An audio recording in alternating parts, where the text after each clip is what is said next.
Assalamualaikum warahmatullahi wabarakatuh. Bismillahirrahmanirrahim. Innal hamdalillah nahmaduhu wa nasta'inuhu wa nastaghfiruh wa na'udzu billahi min shururi anfusina wa min sayyiati a'malina. May yahdihillahu fala mudilla lahu wa may yudlil fala hadiya lahu. Asyhadu an la ilaha illallah wahdahu la syarika lah wa asyhadu anna Muhammadan abduhu wa rasuluh. Subhanaka la ilma lana illa ma 'allamtana innaka antal alimul hakim. Allahumma arzuqna ya rabbana fahman nabiyyin wa hifzal mursalin wa ilhamal malaikatil muqarrabin fi afiyati ya arhamar rahimin. Bismillahilladzi la yadurru ma'asmihi syai'un fil ardi wala fis sama' wa huwas sami'un alim. Rabbi shrah li sadri wa yassir li amri wahlul 'uqdatam min lisani yafqahu qawli. Amma ba'du.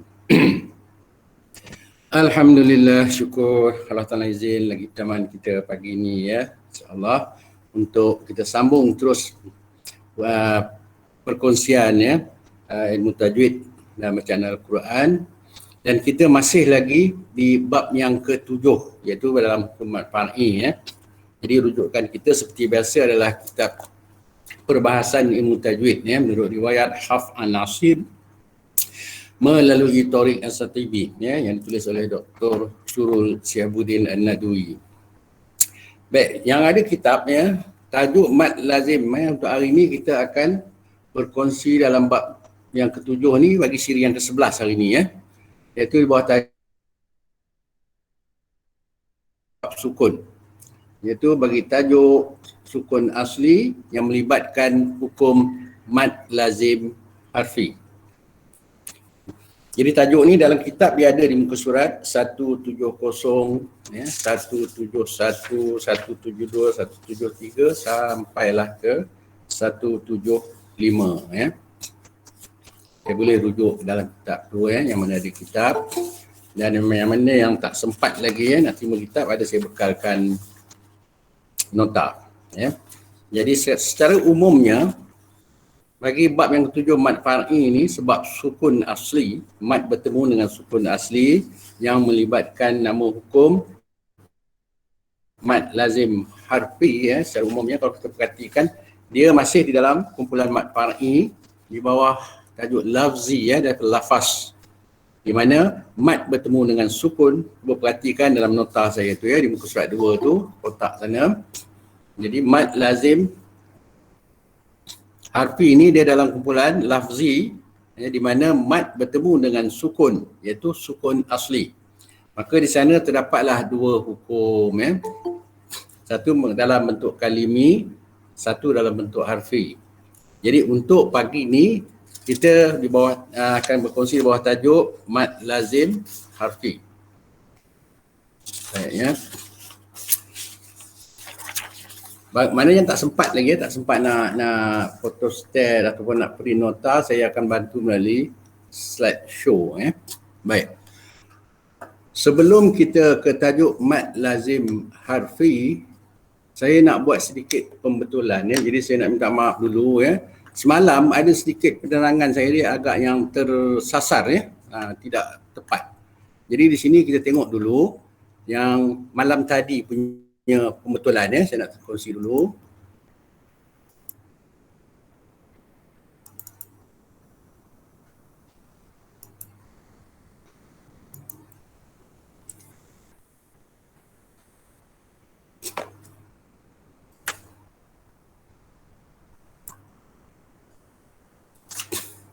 Okey ya, boleh nampak ya. Pada tajuk mad farqa ya, iaitu yang maksud membezakan. Okey ya.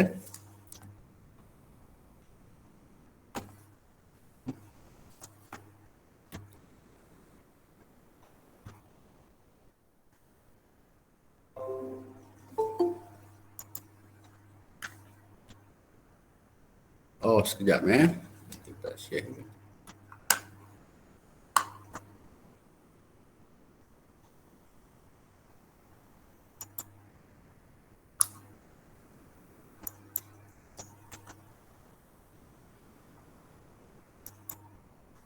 Okey.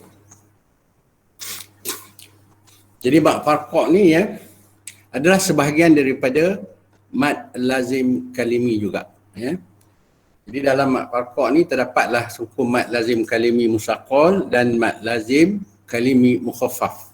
Di sini saya nak ada pembetulan sedikit Okey, sebelum tu kita tengok dalam mad farqa ni kita boleh baca dengan dua wajah Kita dia terangkan semalam, sama ada kita nak baca dengan tashil ataupun ibdal iaitu dia terdiri daripada 3 kalimah ni sahaja, iaitu az-zakarani Allahu al-ana. Itu dia berada di 6 tempat melalui dalam surah Al-An'am ada 2 tempat pada ayat 143 dan 144. Pada surah Yunus ada 1 tempat di ayat 59. Surah An-Naml pada ayat 59 dan surah Yunus ayat 51 dan ayat 91 Okey. Jadi contohnya az-zakaraini Allah azina lakum ataupun Allahu khairun ataupun al-ana, ini adalah dinamakan mad farqa kerana terdapat hamzah di awal itu yang bermaksud hamzah istifhamiyah istifham, iaitu yang bermakna pertanyaan. Jadi hamzah yang di awal itu berbentuk pertanyaan. Jadi itu pasal lah pada hamzah dan alif mad selepas itu ada 2 wajah, sama ada nak baca dengan tashil atau nak dibaca dengan ibdal. Bermaksud bila baca dengan tashil atau ibdal pada kalimah Allah itu ataupun al-ana ataupun az-zakaraini itu bermaksud pertanyaan. Ayat itu memberi maksud pertanyaan. Baik. Pada kalimah al-ana, inilah contoh mad lazim harfi mukhaffaf. Selebih itu pada Allah az-zakaraini itu mad lazim kalimi musaqqal. Cuma dalam Al-Quran contoh mad lazim harfi mukhaffaf ada 1 aja ni, iaitu pada surah Yunus ayat 51 dan ayat 91 pada kalimah al-ana. Jadi di sini boleh dibaca 2 wajah jugalah Cuma cara bacaan dia tidak ada gabung antara huruf mad dan lam selepas dia. Kalau pada kalimah Allah ataupun az-zakaraini tadi digabungkan suara alif mad tu tadi dengan lam selepasnya. Di sini tidak diizharkan.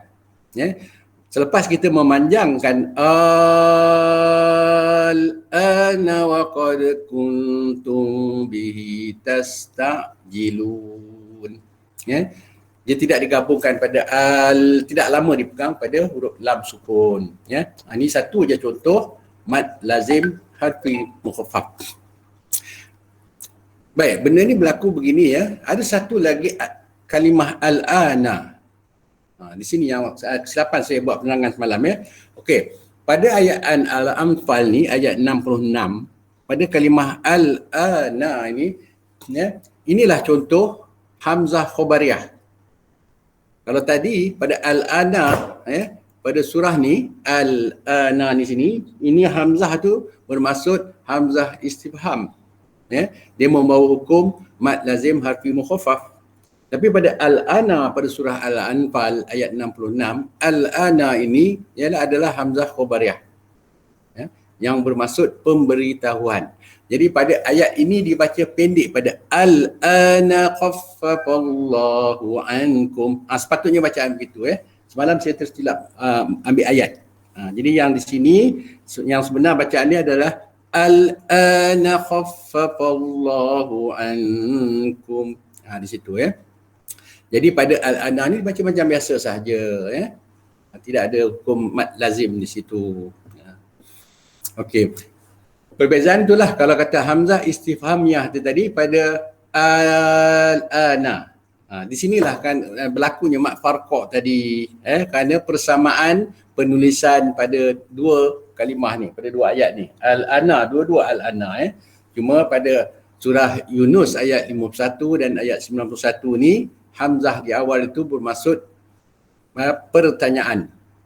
Pada ayat Al-Anfal ayat 66 ni, Al-Ana di situ alif di awal tu hamzah wasal itu bermaksud perkhabaran. Itu saja beza dia ya. Jadi bila baca tu ada perbezaan lah. Kalau di surah Yunus ayat 51 ataupun ayat 91 tadi dibaca panjang lah pada Al-Ana tu tadi ya. Al-ana wa qad kuntum bihi tastajilun. Ya. Pada ayat surah Al-Anfal tadi ayat 66, Al-ana tu dibaca macam biasa. Al-ana khaffafallahu ankum. Begitu saja perbezaan dia ya. Wallahu a'lam. Minta maaf semalam tentang penerangan tu. Baik, harap dapat membetulkan baliklah ya. Baik. Hari ini kita terus pada tajuk untuk pagi ni, iaitu mad lazim harfi, yang di dalam tu juga ada mad lazim harfi musaqqal, ada juga mad lazim harfi mukhaffaf ya. Kita akan tengok satu persatu. Baik ya, untuk memudahkan kefahaman kita, insya-Allah saya bantu dengan slideshow saya ya. Baik, nota yang ada tu sebagai panduan ya, dan boleh juga rujuk di dalam kitab tajwid di muka surat 1, bermula daripada muka surat 170. Baik ya, kita tumpukan kepada slide saya ya.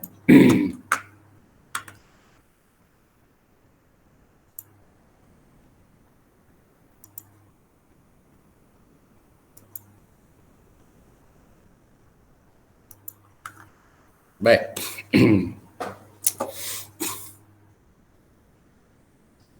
Ya, kita tengok dulu sebuah hadis ya, daripada yang diriwayatkan oleh Bukhari Muslim ya. Man yuridillahu ta'ala bihi khairan yufaqihuhu fid din ya. Rasulullah SAW pernah bersabda ya, awqamakal, yang bermaksud barang siapa yang Allah Ta'ala mengkehendaki kebaikan untuknya, maka dijadikannya orang itu mengerti tentang agama. Jadi mudah-mudahan kita ni terdiri pada salah seorang yang Allah Ta'ala hendakkan kita memahami tentang agamanya melalui pengajian ilmu Al-Quran ni terutama dalam hukum tajwid ni, insya-Allah. Baik, tajuk hari ni adalah mad far'i pada siri yang ke-11, masih lagi di bab yang ke-7 di mana dalam kumpulan mad far'i yang disebabkan mad bertemu dengan sukun, dan sukun tersebut adalah sukun asli ya, dan melahirkan satu hukum lagi di dalam tu, mad lazim harfi. Baik, ini antaralah objektif kita untuk belajar ni paling tidak untuk menghilangkan kejahilan kita ya secara umumnya, insya-Allah. Dan bagi mendapatkan bacaan yang elok secara tartil bacaan kita, perlulah kita fahami kesemua hukum-hukum yang terdapat dalam mudud, dalam gunnah, dalam tafkhim dan tarkik, ilmu-ilmu yang ada dalam makhraj dan sifat huruf, ilmu yang ada dalam resam dan dhab serta waqaf dan ibtida', dan sedikit pengetahuan kita dalam bab qiraat yang melibatkan bacaan-bacaan tertentu pada kalimah-kalimah tertentu saja. Itu bab qiraat kita akan bahaskan nanti, insya-Allah. Baik, secara keseluruhan, di mana pun bila kita duduk di dalam kumpulan ahkamul mad, sama ada kumpulan mad asli atau mad far'i asas dia adalah kepada huruf alif mad yang terdapat dalam kalimah tu, yang terdiri sama ada huruf alif mad, waw mad ataupun ya mad Yang ini kita semua insya-Allah semua dah faham kita terus saja. Ini antara matan yang mengatakan y itu iaitu waw, alif dan ya itu adalah huruf mad apabila dia dalam keadaan tidak membawa sebarang baris. Ini contoh dia yang tidak berbaris pada alif, waw dan ya, dan dia menjadi mad apabila huruf sebelum dia tu berbaris. Bagi alif mad, huruf sebelum dia baris fathah perlu dibaca panjang. Bagi huruf ya sebelumnya berbaris kasrah juga perlu dipanjangkan pada huruf mad tu. Begitu juga pada huruf mad waw, apabila huruf sebelum dia berbaris dhammah, maka perlulah dipanjangkan pada suara alif waw, pada surah huruf mad waw tu. Semua bermula daripada dua harakat pada hukum mad asli. Tetapi bila masuk dalam kumpulan mad far'i, suara huruf mad tu tadi akan berbezalah pemanjangan dia, bermula sama ada 2, 4 ataupun 6 harokat. Itu asas, ya. Yang ni asas ni semua mesti clear, ya. Jadi mudah kita untuk memahami tentang kejadian hukum-hukum mad yang seterusnya. Ini antara dia keadaan hukum-hukum mad yang terdapat di dalam bacaan kita, ya, sama ada dalam keadaan satu harokat ke, bagi yang dia bersendirian, ya, pada huruf-huruf tu. Bila dia menjadi hukum mad, maka adalah perbezaan dia. Ini contoh keseluruhan nama-nama hukum mad yang terdapat dalam ahkamul mad, ya. Kita dah belajar dah sebahagian dia, terus saja. Di mana dalam mad asli ada 4 hukum, dalam mad far'i ada 9 hukum campur 1, ya. Kita dah banyak yang dah faham siasa, insya-Allah. Kita terus saja kepada mad far'i yang berlaku bersebab, ya. Bila kata mad far'i, dia berlaku bersebab. Sebab dia apabila mad asli di dalam kalimah ataupun dalam huruf tu bertemu dengan hamzah ataupun sukun. Itu, ya, itu sebab dia. Kalau mad asli tanpa sebab, dia bersendirian je, tidak bertemu sukun, tidak bertemu hamzah. Itu adalah mad asli. Sama ada mad asli itu terdiri daripada mad asli mutlak, mad asli harfi, ataupun mad iwad, ataupun mad silah surah. Tetapi mad far'i ni selepas saja hukum mad tu, dia akan bertemu hamzah ataupun sukun, salah satu tu, ya. Kita tengok nanti satu persatu. Di sana berlakulah 9 hukum campur 1, ya. Yang panjang harokat yang kita faham bermula daripada 2 atau 4 atau 5 ataupun 6 harokat. Baik, ini secara umumnya, ya, dalam mad far'i ini kita faham ada disebabkan oleh maknawi dipanjangkan pada huruf mad, ada disebabkan oleh lafzi, maka huruf mad tu dipanjangkan, ya. Jadi yang maknawi ni kita pun dah bahaskan sebelum ni. Dalam lafzi, dalam tajuk pertemuan dengan hamzah, yang ada 4 hukum sana pun kita dah bahaskan sebelum ni, kita tinggalkan. Yang tinggal lagi dalam mad bertemu dengan sukun. Jadi bila mad bertemu dengan sukun, ada 2 keadaan sukun tu. Satu sukun yang mendatang, satu sukun asli. Bagi sukun mendatang ataupun sukun arid ada 2 hukum. Mad lin arid disukun ataupun, dan satu lagi mad arid disukun. Jadi kalau kita masih ingat kejadian mad arid disukun ni, ya, ada dalam 5 keadaan dia. Sama ada dia bermula daripada mad asli bertemu dengan huruf yang diwakafkan selepasnya, ataupun berasal daripada mad wajib, atau dia berasal dari mad sibuh badal, ataupun dia berasal dari pertemuan mad bertemu dengan hal domir, ataupun mad bertemu dengan ta marbutah. Bila diwakafkan, itulah ma'arid disukun, ya, yang dinamakan ma'arid disukun. Yang itu pun kita dah selesai, ya. Jadi yang tinggal lagi mad bertemu dengan sukun asli. Di sana berlaku dalam 2 keadaan. Satu, mad asli itu bertemu dengan sukun asli, sama ada dia berlaku dalam kalimi ataupun dia berlaku dalam harfi, dalam kalimah ataupun huruf, ya. Bila dia berlaku dalam kalimi atau kalimah, ada 2 nama, mad lazim kalimi musaqqal dan mad lazim kalimi mukhaffaf. Itu juga kalau dia berlaku di dalam huruf yang dipanggil harfi, juga ada 2 nama di sana, iaitu mad lazim harfi musaqqal dan mad lazim harfi mukhaffaf, ya. Jadi pada kalimi kita dah bahaskan malam tadi, ya, kita tinggalkan, kita ambil yang mad lazim harfi ni saja.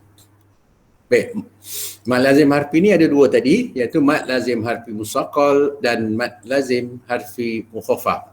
Ya, kita akan kenali yang mana satu hukum mad lazim harfi musaqqal dan yang mana satu dihukumkan dengan mad lazim harfi mukhaffaf.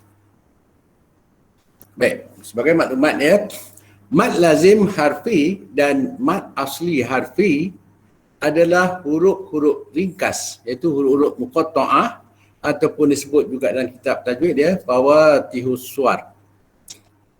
Ianya terdapat di awal pada sebahagian surah di dalam Al-Quran, ya. Jadi di awal tu kita akan jumpa huruf-huruf potong, huruf-huruf ringkas, Sama ada dia dalam bacaan mad asli harfi ataupun mad asli yang dalam bentuk panjang dia 6 harakat. Jadi dalam bentuk pemanjangan. Jadi kita akan tengok satu persatu nanti ya. Okey, tajuk dia beri nama kalau kita berbahas dalam bab huruf-huruf potong ni disebut fawatihus suar iaitu huruf-huruf pembuka surah. Sebahagian dia berada beberapa huruf iaitu ada 14 huruf semuanya ya. Dan kita akan jumpa huruf-huruf ni dalam antaranya surah dalam 29 surah. Dia akan bermula dengan huruf-huruf ringkas ni. Bermula daripada alif, ha, lam, sin, sad, ta, ain, qaf, kaf, lam, mim, nun, ha dan ya. Yang dikumpulkan dalam satu rangkaian kata berbunyi tarriqasam akan nasiha. Cara dalam matan dia akan baca macam tu lah kalau kita belajar matan. Itu huruf-huruf yang disebut dalam huruf muqatta'ah. Dan kata Syekh Sulaiman Al-Jabzuri yang masyhurnya rangkaian kata itu kata dia silhu suhairon man khata'ka. Ini yang masyhur, yang bermaksud sambunglah dia segera sesiapa yang memutuskan engkau, kata dia. Jadi dalam matan itu yang bagusnya dia susun kata-kata huruf-huruf ringkas tu menjadi satu sebutan yang kita boleh faham. Jadi huruf-huruf yang disusun itu adalah huruf-huruf muqatta'ah yang terdapat di awal sebahagian surah yang disebut dalam hukum mad lazim harfi dan mad asli harfi. Ada 14 huruf. Baik, bagi mad lazim yang berbentuk harfi dalam 29 surah tadi, antara dia akan berlaku di awal surah, huruf-huruf ni mungkin dia datang dengan satu huruf. Contohnya pada surah Sad, dia tulis itu Sad saja. Jadi apabila kita membaca surah Sad di awal ayat tu, pada huruf Sad ada hukum tajwid di dalam tu. Kita akan tengok macam mana untuk membaca huruf Sad. Begitu juga pada huruf Qaf di awal surah Qaf. Juga huruf Nun di pembukaan surah Qalam. Ini semua surah dia dengan satu huruf saja. Ada juga sebahagian surah tu dia datang dengan dua huruf muqatta'ah, huruf ringkas ni. Contoh dia pada surah Toha, dia bermula dengan huruf Ta dan Ha. Juga dalam pembukaan surah An-Naml, dia datang dengan Ta dan Sin. Manakala pembukaan surah Yasin yang biasa kita baca dengan huruf Ya dan Sin. Dan huruf Ha dan Mim terdapat pada pembukaan surah Ghafir ataupun Mu'min, pada surah Fussilat, surah Zuhruf, Ad-Dukhan, Ad-Jathiyah dan surah Al-Ahqaf. Dia datang dengan dua huruf. Ada juga surah yang pembukaannya dia datang dengan 3 huruf. Contoh dia Alif Lam Mim.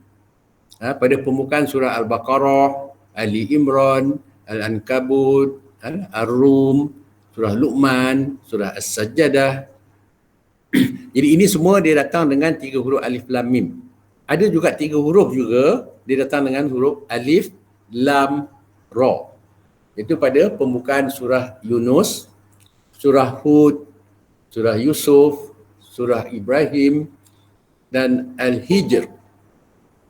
Dan ada juga dia datang dengan 3 huruf iaitu Ta, Sin dan Mim pada pembukaan surah As-Su'ara dan surah Al-Qasas. Ada juga surah yang bermula dengan 4 huruf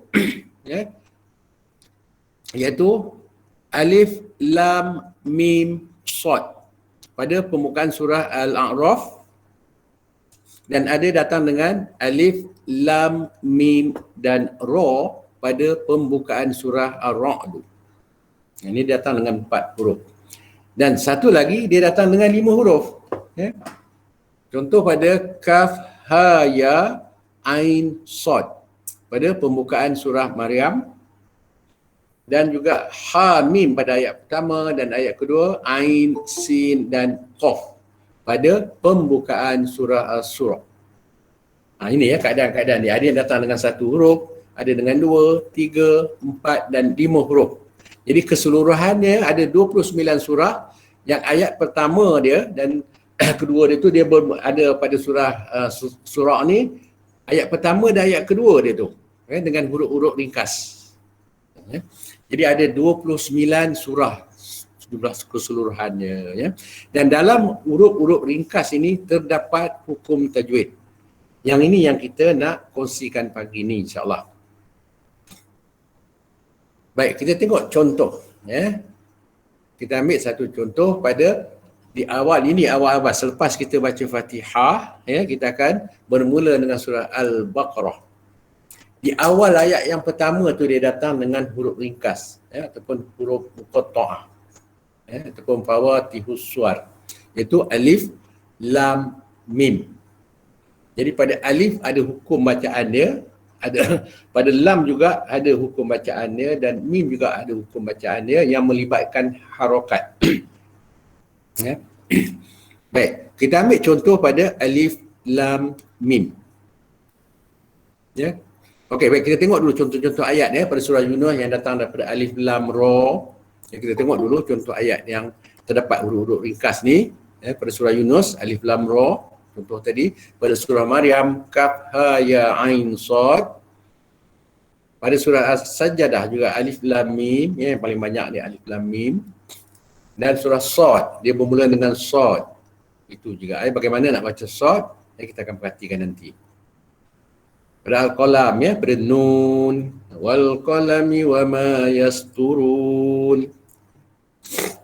Itu Yasin ya yang kita dah biasa dengan surah ni ya, Yasin, itu Al-Quranil Hakim. Jadi ya kalau kita perhatikan sebuah hadis, man qara'a harfan min kitabillahi falahu bihi hasanatun wal hasanatun bi asri amsalha. La aqulu alif lam mim harfun walakin alifun harfun wa lamun harfun wa mimun harfun ya. Ini jadi hadis ya. Sebuah hadis yang diriwayatkan oleh Tirmizi yang bermaksud barang siapa yang membaca satu huruf daripada kitab Allah maka baginya satu kebaikan dan satu kebaikan ya, digandakan dengan 10 seumpamanya. Tidak aku katakan alif, lam, mim itu satu huruf, tetapi alif satu huruf, lam satu huruf dan mim satu huruf. Jadi bila kita baca setiap satu huruf tu 10 kali ganda kebaikan ya, ganjaran yang kita terima al-qamakol. Itu maksud hadis tu. Jadi bila kita jumpa dengan huruf-huruf ringkas ni, baca betul-betul bertajwid lah. Ya. Jadi itu yang kita nak faham bagaimana untuk membaca huruf-huruf ringkas ni. Baik, pada huruf-huruf ringkas ni kita dah faham tadi ya, ada yang datang dengan 8 huruf. Ya. Pada hukum dia yang disebut mad lazim harfi tadi. Jadi pada huruf nun, qaf, sad, ain, sin, lam, kaf dan mim ni ya, di dalam dia ada pertemuan mad asli dengan sukun asli. Maka bagi ke-8 huruf ni wajib dibaca dengan 6 harokat, iaitu mad lazim harfi.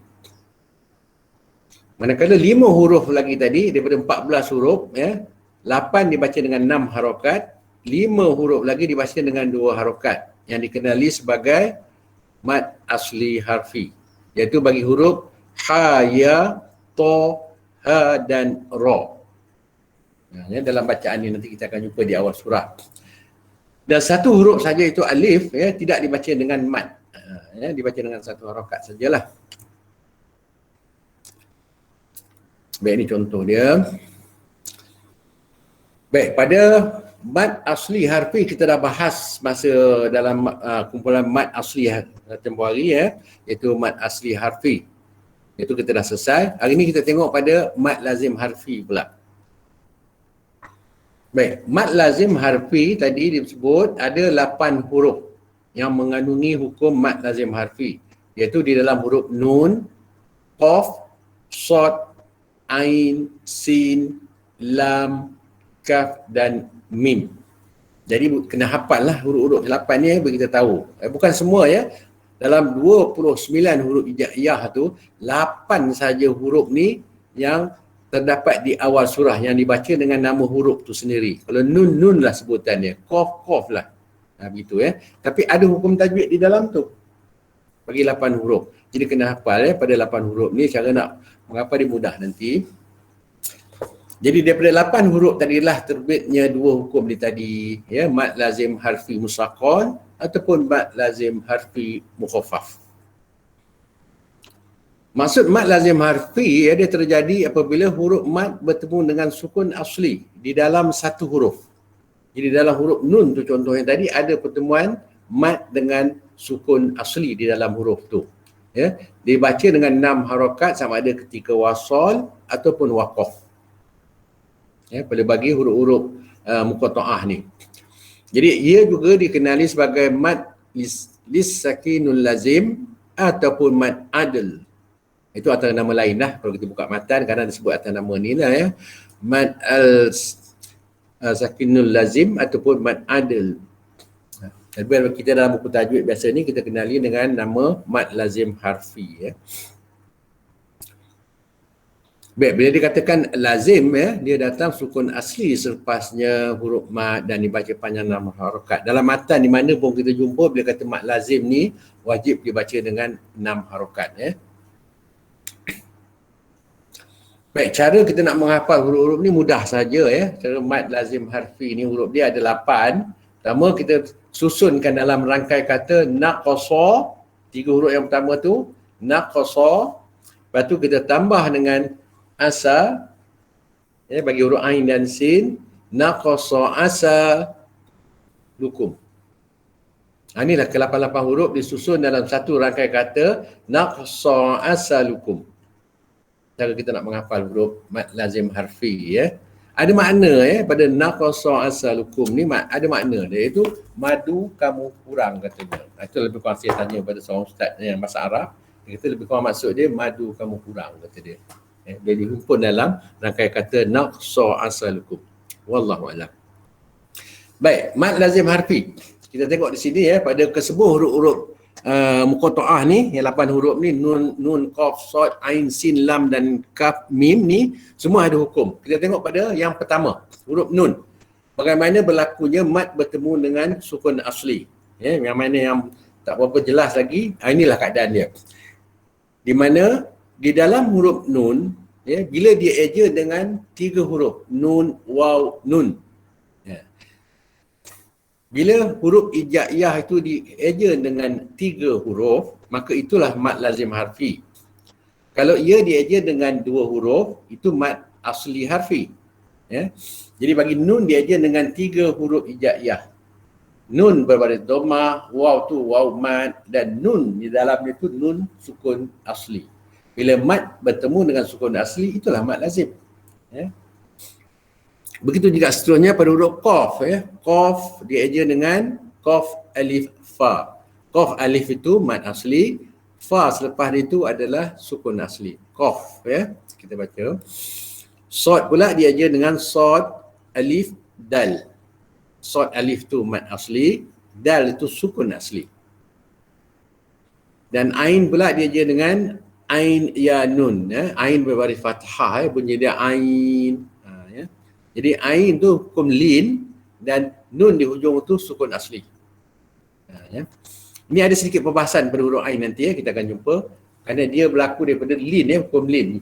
Yang lain nanti kita akan jumpa di awal tu adalah mad asli ya, tapi pada ain ni di awal tu hukum lin.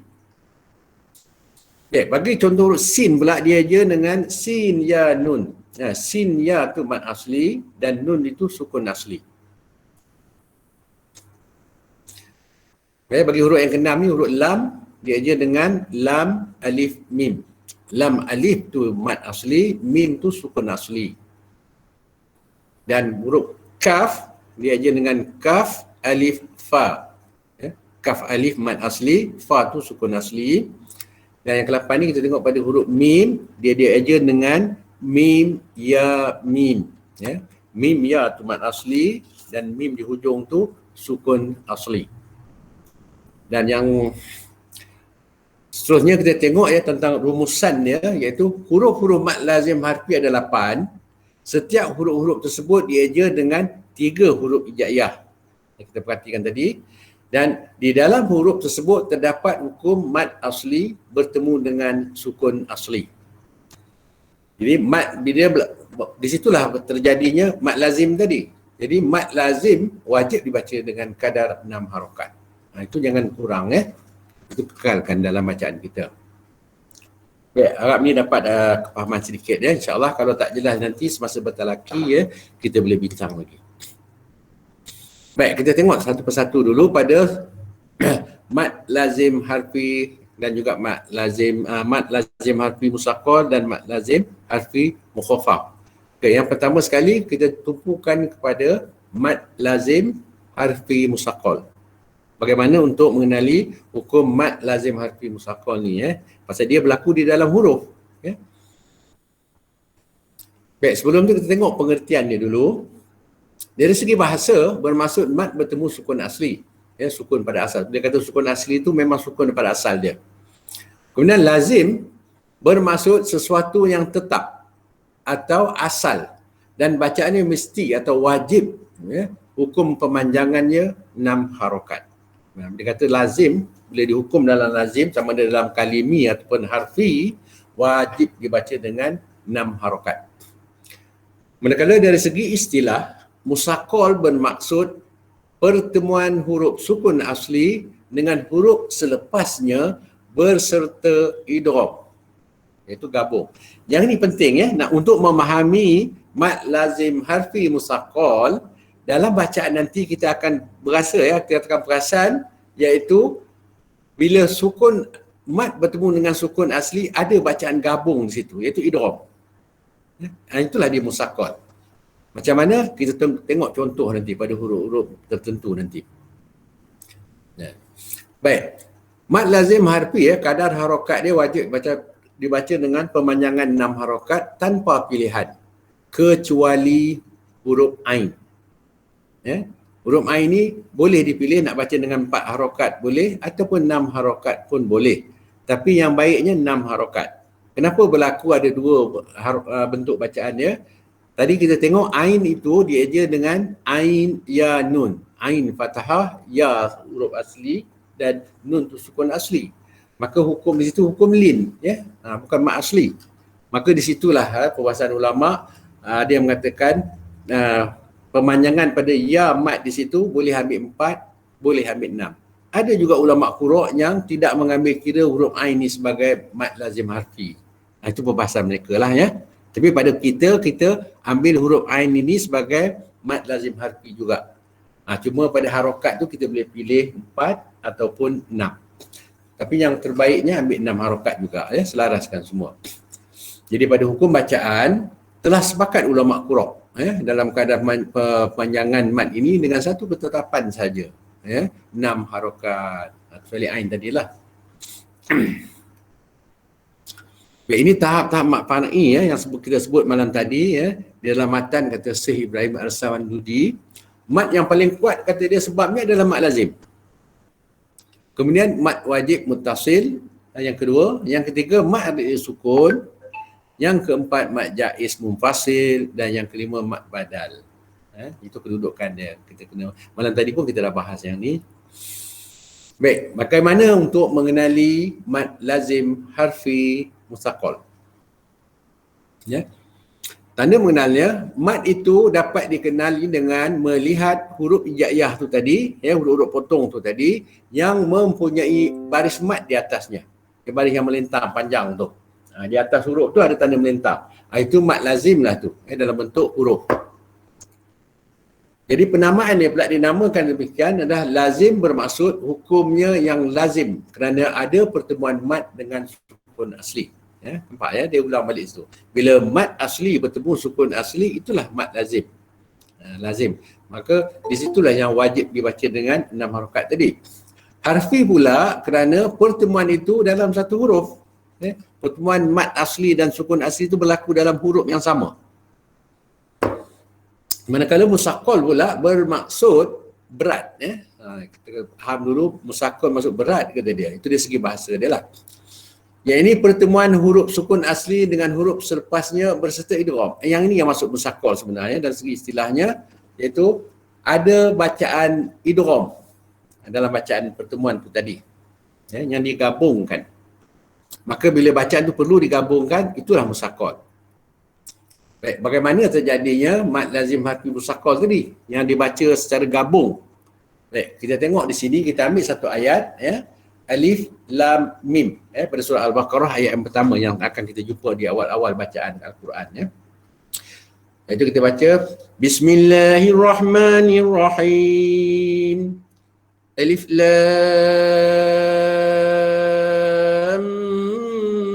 mim. Zalikal kitabu la raiba fihi hudal lil muttaqin. Jadi di sini pada huruf alif dibaca satu harakat, ya. Alif. Jangan dibaca alif dipanjang begitu tak? Alif cepat dia macam tu. Manakala pada huruf lam dibaca dengan 6 harakat dan mim dibaca dengan 6 harakat. Ada sebabnya kerana di dalam lam dan mim tu ada pertemuan mad asli dengan sukun asli.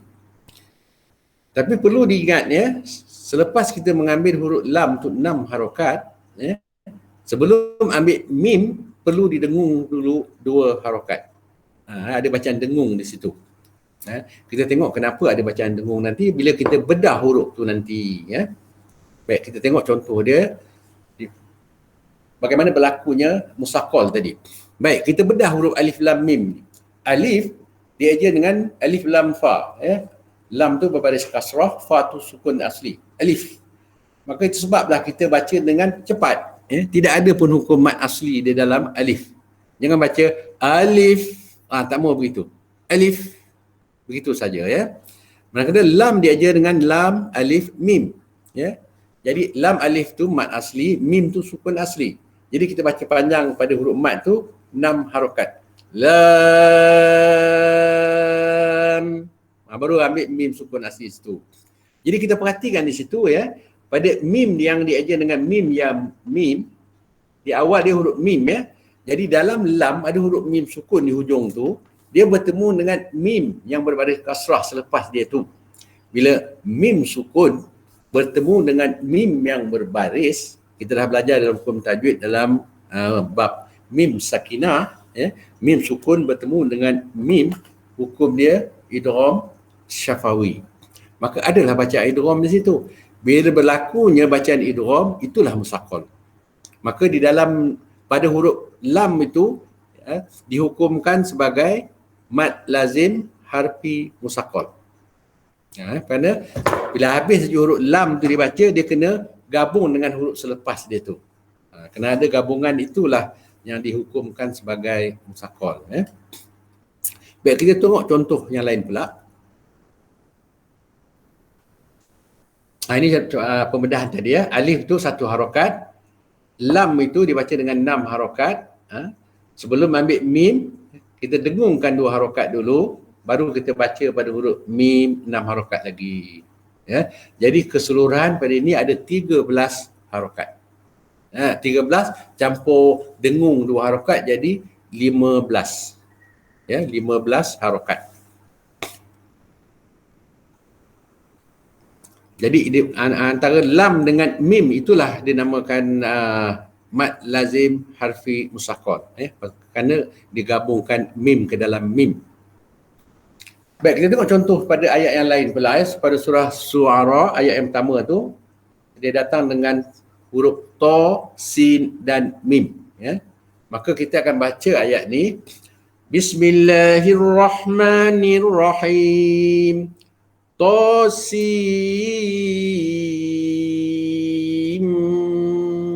mim. Tilka ayatul kitabil mubin. Jadi pada ta tu dibaca dengan 2 harakat, ya, kita dah faham dulu, iaitu ta adalah mad asli harfi. Sin Kita dah nampak tadi dia diajar dengan 3 huruf sin ya nun. Mim juga diajar dengan 3 huruf mim ya mim. Ya. Bila huruf-huruf hijaiyah ni diajar dengan 3 huruf, maka itulah mad lazim ya, yang perlu dibaca dengan 6 harakat. Cuma cara nak mengenal sama ada dia mad lazim harfi musaqqal ke ataupun mad lazim harfi mukhaffaf ke. Jadi kita perlu bedah lagi huruf ni ya. Kita tengok pada ta sin mim. Ta diajar dengan ta alif, itu mad asli harfi. Sin diajar dengan sin ya nun, dan mim diajar dengan mim ya mim. Jadi kita perhatikan di sini, ta ni dibaca dengan 2 harakat kerana mad asli harfi. Manakala sin diajar dengan 3 huruf, sin ya nun. Ya, dibaca pada huruf mad tu 6 harakat. Antara nun sukun bertemu dengan mim. Nun sukun ni yang berada di dalam sin. Kemudian mim pula di dalam huruf mim tu sendiri, ya. Pertemuan nun sukun bertemu dengan mim, kita dah belajar dulu dalam hukum nun sakinah dan tanwin. Apabila nun sukun bertemu dengan mim, hukum dia idgham ma'al ghunnah kamil. Ya. Jadi wajib didengungkan 2 harakat di situ. Bila ada bacaan idgham, maka itulah musaqqal. Ya. Dan mim tu dibaca dengan 6 harakat. Yang nak dipanjangkan 6 harakat, kena ingat ya, bukan pada sin, bukan pada nun, ataupun bukan pada mim, huruf mim dalam mim tu tadi. Yang nak dipanjangkan 6 harakat adalah pada huruf mad. Ya. Jadi pastikan si itu yang nak dipanjangkan 6 harakat ya. Kena ambil yang tu. Dah habis 6 harakat, barulah digabungkan nun sukun ke dalam mim. Ya. Jadi bila pada sin tu ada gabung dengan mim tadi, maka sin tu dihukumkan sebagai mad lazim harfi musaqqal. Ya. Itu contoh mad lazim harfi musaqqal pada sin ya. Pada mim yang di ujung tu macam mana pula? Dia mati, tak ada apa digabungkan di depan dia, maka dia kekal begitu sajalah. Ada hukum dia nanti kita tengok ya. Baik, harap kita dah boleh faham ya pada mad lazim harfi musaqqal. Apabila dalam bacaan tu ada je gabung dengan huruf selepas dia, maka itulah musaqqal. Ya. Kalau tidak ada gabung ya, ataupun dia baca dengan izhar ke ikhfa ke, itu bukan musaqqal. Nanti kita tengok contoh dalam hukum mad lazim harfi mukhaffaf. Sama juga ya pada mad lazim harfi mukhaffaf ni, iaitu dia juga dinamakan mad lazim terjadi apabila huruf mad bertemu dengan sukun asli di dalam satu huruf ketika wasal ataupun waqaf. Ya. Wajib dibaca 6 harakat. Juga dia dikenali dengan mad lisakin lazim ataupun mad adl. Cumanya dia punya pengertian dia di sini ya, dari segi bahasa ya, mad bertemu dengan sukun asli itu biasa juga sama dengan mad lazim musaqqal tadi ya. Lazim juga wajib dibaca dengan 6 harakat. Cuma dia pergi istilah kita tengok ya. Mukhaffaf tadi musaqqal, ini mukhaffaf. Dia bermaksud pertemuan huruf sukun asli dengan huruf selepasnya tanpa idgham, tidak digabungkan. Ya. Kalau gabung barulah hukum dia musaqqal. Kalau selain daripada idgham, itu bukan musaqqal. Itu adalah mukhaffaf. Baik, kita tengok satu persatu nanti ya. Cuma yang penting bacaan dia kekal dengan 6 harakat juga pada huruf mad ya. Dan wajib semua ulama menetapkan sama ada dia musaqqal ke mukhaffaf ke, pada huruf mad di dalam huruf tu wajib dibaca dengan 6 harakat ya. Cara nak mengenali dia pun sama juga. Di dalam di atas huruf-huruf hijaiyah tu tadi terdapat tanda mad, dan maksud dia pada lazim tu wajib dibaca dengan 6 harakat. Harfi kerana dia berlaku dalam huruf, dan mukhaffaf tu kerana tidak ada bacaan gabung di dalam huruf tu. Itu ya. Baik, kita tengok bagaimana ia terjadi pada mad lazim harfi mukhaffaf. Baik, kita ambil satu contoh surah Yunus ayat yang pertama tu ya. Bismillahirrahmanirrahim. Alif lam ra. Tilka ayatul kitabil hakim. Ya, pada alif lam ra, pada huruf lam tu, itu mad lazim harfi. Sama dia di musaqqal atau mukhaffaf, kita kena bedah huruf-huruf ringkas ni. Baik. Alif dia aja sama juga, alif lam fa, lam dia aja lam alif mim, dan ra dia aja dengan ra alif. Jadi pada alif tu tidak ada hukum mad, baca alif. Pada lam dia aja dengan 3 huruf, maka wajib dibaca dengan 6 harokat pada alif tu tadi. Lam, matikan mim. Baru ambil ra tu mat asli harfi ya. Baik, kita perhatikan di situ, di dalam lam ada mim sukun. Bila mim sukun bertemu dengan ra, kita dah belajar dalam hukum mim sakinah hari tu, mim sukun bertemu dengan ra, hukum dia izhar syafawi. Maka kalau selain daripada idgham, sama dia izhar ke ifa ke dia, itu adalah mukhaffaf. Itu yang dinamakan pada lam tu tadi, dihukum di sini pula mad lazim harfi mukhaffaf. Tadi kita jumpa lam juga, dia dihukumkan mad lazim harfi musaqqal. Kena ada gabung. Lam di sini pula tidak ada gabung. Kerana mim di dalam lam tu berjumpa dengan ra, hukum ni izhar. Itu ya, beza dia bagaimana untuk mengenali musaqqal ataupun mukhaffaf. Jadi pada lam tu hukum dia mad lazim harfi mukhaffaf ya. Baik, kita tengok contoh yang seterusnya ya, yang datang dengan 5 huruf di awal ayat ya. Yang pertama adalah surah Maryam, kaf, ha, ya, ain, sad ya. Bila kita membaca surah ni ya, dibaca beginilah. Bismillahirrahmanirrahim. Kaf, ha, ya, ain, sad. Ya. Baik. Bagaimana kita nak dapat baca begitu? Kita kena bedah juga huruf-huruf ni ya. Okay, saya tunjukkan nanti ya. Bila kita bedah huruf ni, dia jadi begini ya. Pada kaf, kaf alif fa, ha, ha alif, ya, ya alif, ain, ain ya nun, dan sad, sad alif dal. Pada kaf tadi saya baca dengan 6 harokat pada alif mad dia. Pada huruf ha tadi saya baca dengan 2 harokat pada alif mad, begitu juga dengan ya. Pada alif mad tu kerana dia mad asli harfi. Bila huruf dia ajar dengan 2 huruf itu mad asli harfi. Yang dia ajar dengan 3 huruf tadi mad lazim. Jadi pada ain dia ajar dengan 3 huruf. Cuma ulama berselisih di sini ya. Dia kata di sini boleh baca 4 harokat, boleh baca 6 harokat pada ya mad tu. Ain itu boleh baca 4 atau 6 ya.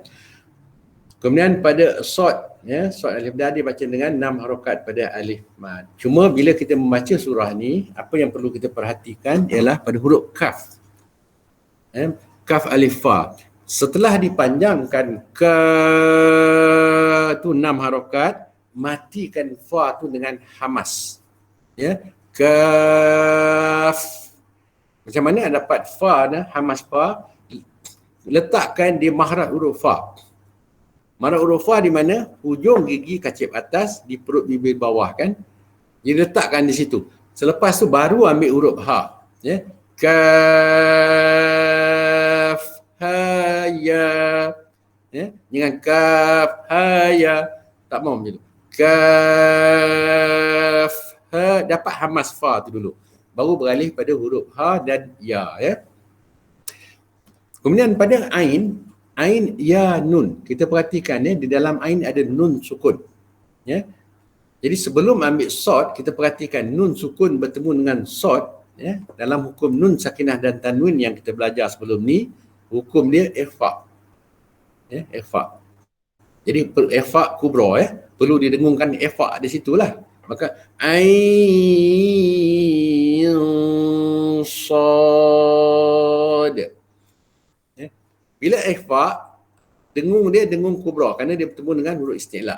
Dan pada huruf sad di hujung tu perhatikan, dia ada huruf dal ya. Di akhir sad tu ada dal.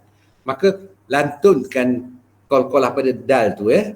Iaitu qalqalah kubra. Jadi bacaan dia tadi yang perlu kita jaga adalah pertama hamas fa pada kaf, kemudian ikhfa antara nun dengan sad, 2 harakat ikhfa dengung yang tebal tafkhim, dan di akhir bacaan kita pada huruf sad tu perlu dengarkan qalqalah pada dal. Ya. Kaf ha ya ain sad. Matikan dengan qalqalah dal ya. Jadi di sini ya, kaf, ain dan sad adalah mad lazim harfi mukhaffaf. Tidak ada pun satu bacaan yang kita gabungkan. Yang ada dengung tadi, yang saya baca dengung tadi, pertemuan ain dengan sad tadi kerana ikhfa pada nun dan sad. Bukan niat idgham. Jangan terpengaruh, dengung, bila dengung itu musaqqal. Belum tentu lagi ya. Dengung yang disebabkan oleh idgham itu musaqqal. Kalau dengung disebabkan oleh ikhfa itu mukhaffaf. Baik, harap dapat faham yang ni ya, insya-Allah. Kalau ada kemuskilan ya, kita kongsi masa bertalaki nanti insya-Allah.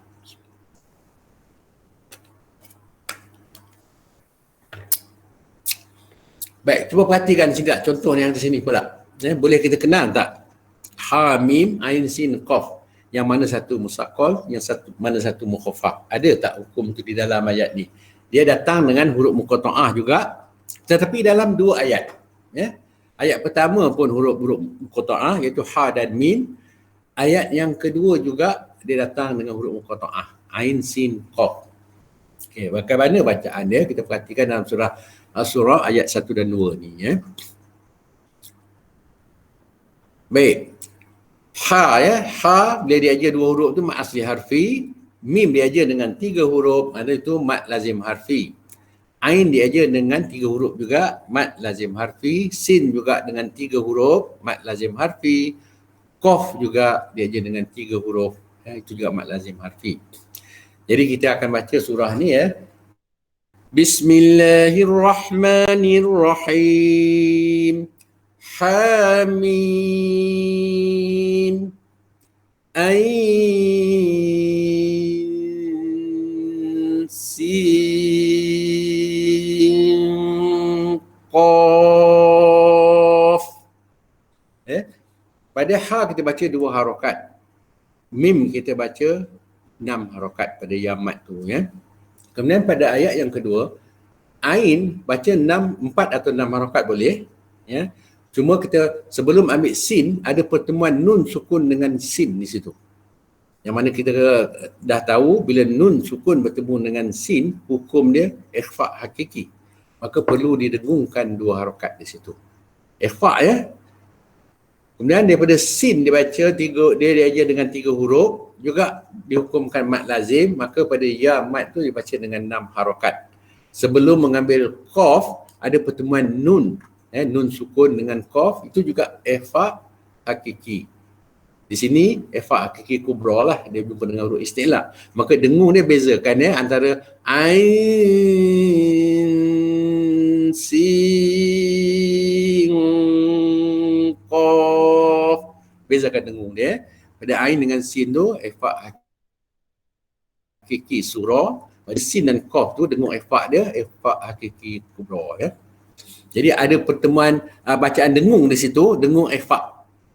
Jadi di sini kita boleh kenal pastilah ya, di mana pada ha tu mad asli harfi, pada mim tu ya, kerana pertemuan mim sukun dengan ain tu izhar, maka mim tu mad lazim harfi mukhaffaf.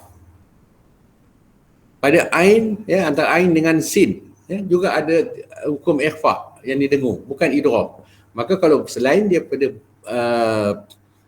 idgham, hukum dia mukhaffaf ya. Jadi ain juga mad lazim harfi mukhaffaf. Antara sin dengan qaf ya, sin tu sendiri ya, nak masuk ke qaf ada hukum ikhfa juga. Maka sin tu juga dihukumkan sebagai mad lazim harfi mukhaffaf. Dan qaf kita perhatikan tidak ada apa-apa gabungan di depan, dibaca dengan izhar mutlak pada fa, maka fa qaf juga mad lazim harfi mukhaffaf. Huruf-huruf yang di hujung bila tidak ada gabungan dia dimatikan terus, maka itu secara automatik dia menjadi mad lazim harfi mukhaffaf ya. Cuma dalam bacaan ini kita kena jaga ya bentuk bacaan dia, iaitu pada ha 2 harakat, mim matikan betul-betul mim ya. pada ain ada dengung sebelum ambil sin, dan sin juga sin 6 harakat, dengung dulu 2 harakat sebelum mengambil qaf. Maka pada qaf tu perlu ada hamas fa di hujung bacaan, ya. Qaf, dapatkan hamas fa, letakkan gigi kaki atas di perut bibir bawah untuk makhraj huruf fa. Itu penting, ya. Baik, pada ha mim ain sin qaf ni mungkin ada perbahasan, ya. Ada setengah kitab, ya, dia katakan tidak harus waqaf pada ayat pertama. Maka dia baca bersekali, ya. Ha mim ain sin qaf ni naklah dibaca dengan satu suara, satu nafas. Majoriti ulama katakan begitu, ya. Ada pula yang cara yang minoriti pula dia kata boleh waqaf pada ayat pertama dan ambil pula ayat yang kedua selepas tu, ya. Iaitu ulama-ulama yang duduk di Kufah. Dia kata boleh, tak ada masalah. Waqaf ha mim, lepas tu ain sin qaf ni boleh dipisahkan bacaan tu, ya. Siapa dia antara ulama-ulama Kufah ni? Antaranya ada Imam Asim, qiraat yang kita belajar sekarang ni. Jadi tak ada masalah. Yang Imam Asim kata boleh waqaflah pada ayat pertama, kemudian sambung daripada ayat kedua dengan nafas dan suara yang baru, tidak timbul masalah di situ. Jangan terkeliru lah. Itu hujah kita, ya.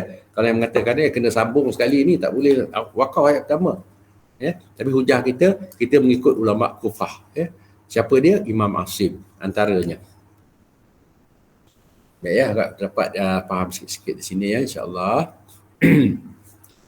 Baik, kenapa ke pembaca Al-Quran perlu mengetahui, ya, perbezaan hukum musaqal atau mukhaffaf ni? Antara inilah, ya, untuk ketepatan meraihkan hukum tajwid dalam bacaan Al-Quran, ya. Sama ada dia perlu diidghamkan ke, bacaan tu ada idgham ke, ada ikhfa ke dia, ataupun izhar ke dia, ya. Kena bezakan, ya. Jangan sama je bunyi semua. Baik, kesalahan dalam bacaan Al-Quran ni, kenapa, ya, Al-Quran ni memang diturunkan bertajwid, ya. Kata Imam Ibnul Al-Jazari, ya, wal ahzu bitajwidi hatmun lazim man lam yujawwidil Qur'ana athim. Dan beramal dengan tajwid itu satu kewajipan. Jadikan kelaziman, ya. Baca Al-Quran mesti dengan tajwid. Barang siapa yang tidak mentajwidkan akan Al-Quran, maka ia berdosa. Itu kata Imam Jazari, ya. Sebab apa? Li'annahu bihil ilahu anzala wa hakaza minhu ilaina wasala. Sebab apa, ya? Kerana beramal dengan tajwid, Allah menurunkan Al-Quran itu bersertakan tajwid, ya. Dengan bersertakan tajwid lah Al-Quran tu sampai kepada kita. Maka memang dah ada tajwid dah. Masa dia turun tu siap-siap dah memang bertajwid Quran tu. Maka sampai kita bacalah dengan tajwid, ya. Tak bolehlah kita ringankan hukum tajwid dalam bacaan, ya. Belajarlah ilmu tajwid ni supaya dapat membantu kita membaca Al-Quran dengan sempurna, ya, insya-Allah. Baik, sedikit, ya. Sedikit perkongsian iaitu pada surah Ali Imran ni. Kita tengok pada Alif Lam Mim. Baik, dalam kitab tajwid kita tu, penjelasan ni ada dia tulis di dalam muka surat 173, ya. Boleh semak di sana kalau untuk rujukan. Baik, pada Alif Lam Mim ni dia ada 3 bentuk bacaan, ya. Bacaan yang pertama, kita waqafkan ayat pertama tu, ya. Bismillahirrahmanirrahim. Alif Lam Mim. Waqaf di situ. Penambah kita ambil. Allahu la ilaha illa huwal hayyul qayyum. Itu bacaan yang pertama, ya. Itu maksud dia, ya. Waqaf pada ayat pertama. Cara kedua, kita boleh juga, ya, waqaf ayat pertama dengan 2 harakat suara mim, ya. Dia diwasalkan ayat pertama dengan ayat yang kedua. Cara dia, pada huruf mim itu dibaca 2 harakat. Pada huruf ya, ya mat yang ada dalam mim tu baca 2 harakat. Kemudian mim sukun yang terdapat dalam huruf mim tu tadi, ya, dibariskan fathah, ya.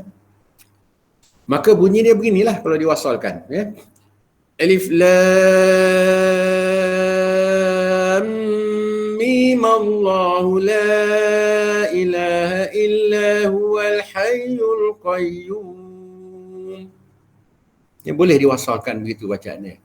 Ataupun kalau kita nafas panjang, ya, diwasalkan, ya mat di dalam mim tu dibacakan dengan 6 harakat dan mim sukun di dalam mim tu tadi dibariskan fathah juga. Sama seperti cara yang kedua. Cuma beza dia, ya mat di dalam cara kedua tu 2 harakat, manakala ya mat di dalam cara yang ketiga tu dibaca dengan 6 harakat, dikekalkan juga. Dan mim tu difathahkan. Sambung terus bacaan, ya. Alif lam mim Allahu la ilaha illa huwal hayyul qayyum. Boleh ya 3 cara. Tetapi cara yang pertama tu paling afdal. Ya. Ada juga yang baca cara kedua dan ketiga tu jangan bergaduh lah. Mana memang boleh baca begitu. Tapi pilihan kita kalau nak mudah, ambil cara yang pertama. Ya. Baik, sedikitlah ya penerangan tentang ayat-ayat mutasyabihat. Jadi ayat-ayat potong ayat ringkas ni, fawatihus suwar ataupun huruf muqatta'ah ni juga dikenali sebagai ayat-ayat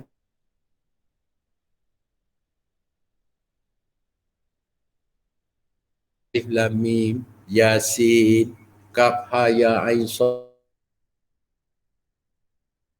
tu apa sebenarnya maksud ayat tu, makna dia Allah Ta'ala saja yang tahu, kita tak tahu. Jadi ada sedikit penerangan tentang ayat-ayat mutasyabihat ni, iaitu dalam surah Ali Imran ayat yang ke-7, boleh semak boleh rujuk nanti, buka ayat tu surah Ali Imran, tengok terjemahan dia tentang ayat yang ke-7 tu. Antara lain dia kata dialah yang menurunkan kepadamu wahai Muhammad kitab suci Al-Quran.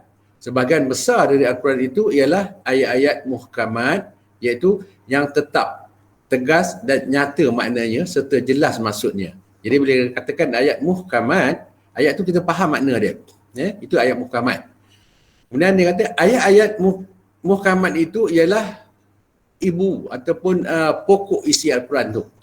Jelas yang jelas. Dan yang lain lagi ialah ayat-ayat mutasyabihat. Termasuklah huruf-huruf ringkas ni tadi. Iaitu yang samar-samar. Tidak terang maksudnya. Oleh sebab itu, timbullah faham yang berlainan menurut kandungan hati masing-masing. Dia maksud apa Ada yang mentakwil ayat-ayat potong ni dengan makna-makna tertentu. Jadi itu yang dikatakan timbullah faham yang berlainan menurut kandungan hati masing-masing. Oh ni takwil alif lam mim makna dia begini. Orang tu alif lam mim makna dia begini. Jadi tak sama Jadi bila dia mentakwilkan ayat-ayat mutasyabihat ni. Jadi apa kata dia lagi? Adapun orang-orang yang ada dalam hatinya kecenderungan ke arah kesesatan. Jadi orang yang mentakwil ayat-ayat ringkas ni, Allah Ta'ala berpesan ada kecenderungan kesesatan, kata dia. Maka mereka selalu menurut apa yang sama-sama dari Al-Quran untuk mencari fitnah dan mencari-cari takwilnya, iaitu memutarkan maksudnya menurut yang disukainya. Jadi orang yang suka mentakwil ayat-ayat potong ni kan ada kesesatan, Allah Ta'ala pesan. Jadi eloknya kita berlepas diri daripada mentakwil ayat-ayat ringkas ni. Tak payahlah. Cuma sami'na wa ata'na. Padahal tiada ada yang mengetahui takwil ni, siapa pun tak tahu sebenarnya tafsir maksud ayat-ayat ringkas ni yang sebenarnya, melainkan Allah.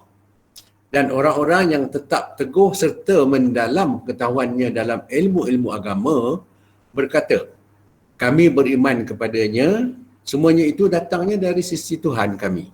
Dan tiadalah yang mengambil pelajaran dan peringatan melainkan orang-orang yang berfikiran. Jadi kalau kita berjumpalah dalam keadaan yang dia mentakwil alif lam mim makna begini, alif lam ra makna dia begini, kita berlapang dirilah Orang kata kita bersetujulah dengan tidak setuju. Itu yang paling selamat. Tak payahlah kita terpengaruh. Ini pasal apa? Dalam surah Ali Imran ayat yang ke-7, Allah Ta'ala dah ingatkan kita. Tak perlu mentakwil ayat-ayat potong ni. Jadi kesimpulan dia itulah seperti yang semalam apa pun ilmu tajwid ni kita perlu selain daripada kita mengambil daripada suhuf, maka perlu juga kita berdepan dengan guru untuk untuk membetulkan, takut ada yang terkeliru. Pasal pada di sisi ulama, ilmuwan, kalau orang tu mengambil ilmu dia setakat daripada suhu atau kitab saja, ulama dia kata baginya belum lagi berilmu, kata dia, seperti tiada ilmu lagi. Itulah ya. Tapi walaupun dia tu bagus ilmu dia, tapi ulama menetapkan dia belum lagi ada ilmu, kata dia. Maka carilah guru, paling tidak dapat sekali dua kali pun okeylah. Wallahu alam. Mudah-mudahan ini dapatlah membantu kita mengenali tentang mad lazim harfi, sama ada dia mustaqal ataupun dia mukhaffaf.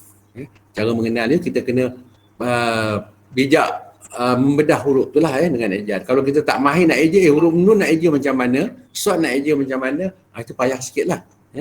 Jadi contoh dah ada di sini bagaimana untuk membedah huruf nun atau huruf kaf. Bila kita bedah huruf kaf, kita dapati huruf kaf, alif, fa. Ada fa sukun di dalam tu. Maka fa sukun tu wajib diraikan hak dia.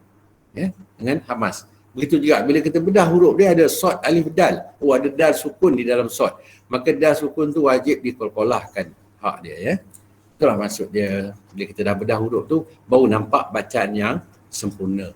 InsyaAllah itu sahaja yang dapat kita kongsi. Kalau ada kemuskilan, boleh kita dalam talaki nanti kita kongsi sama-sama, insyaAllah. Tanyalah mana yang tak jelas. Mudah-mudahan InsyaAllah kita tangguh dulu pertemuan kita ini dengan doa. Mudah-mudahan dapat membantu kita sedikit sebanyak untuk memahami supaya Al-Quran itu dapat dibaca dengan sempurna. Itulah tuntutan Al-Quran sebenarnya. InsyaAllah. Kita tangguh dengan doa dulu. A'udzubillahi minasyaitonirrajim. Bismillahirrahmanirrahim. Alhamdulillahi rabbil alamin. Hamdan hamidin, hamdan syakirin, wal akibatu lil muttaqin. Wassalatu wassalamu ala rasulina Muhammadin wa ala alihi wa sahbihi ajma'in. Allahumma zayyina bi zinatil Qur'an wa akrimna bi karamatil Qur'an wa syarrifna bi syarafatil Qur'an wa albisna bi khil'atil Qur'an وأدخلنا الجنة بشفاعة القرآن وعافنا من كل بلاء الدنيا وعذاب الآخرة بحرمة القرآن ربنا آتنا في الدنيا حسنة وفي الآخرة حسنة وقنا عذاب النار وصلى الله على سيدنا محمد وعلى آله وصحبه وسلم والحمد لله رب العالمين. تقبل الله منكم منا ومنكم تقبل يا كريم. سبحانك اللهم وبحمدك أشهد أن لا إله إلا أنت أستغفرك وأتوب إليك. Assalamualaikum warahmatullahi wabarakatuh. Maaf lebih kurang.